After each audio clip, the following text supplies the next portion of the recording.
ఒక చిన్న గ్రామంలో పచ్చటి పొలాల మధ్య సత్య అనే పిల్లవాడు నివసించేవాడు.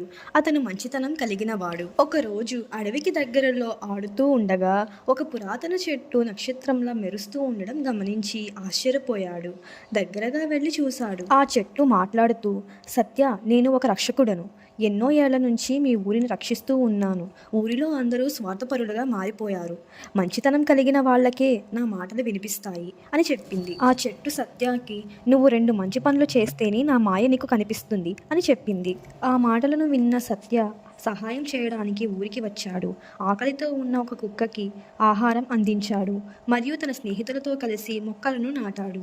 ఆ తరువాత సత్య తిరిగి ఆ చెట్టు దగ్గరికి రాగానే అది మరింత ప్రకాశిస్తూ బంగారు వెలుగుల మధ్య ఇలా అంటుంది, సత్య, నీ హృదయం మంచిది కనుక నేను నీతో మాట్లాడుతున్నాను. గ్రామంలో అందరూ సహాయం చేసుకునేలా చేస్తావని నమ్ముతూ వెళ్తున్నాను అని చెప్పింది. అప్పటి నుంచి గ్రామంలో అందరూ ఎవరికి వారు సహాయం చేసుకునేలా తన మాటలతో అందరినీ మార్చాడు సత్య. నా కోసం లైక్ అండ్ సబ్స్క్రైబ్ చేయొచ్చు కదా ప్లీజ్.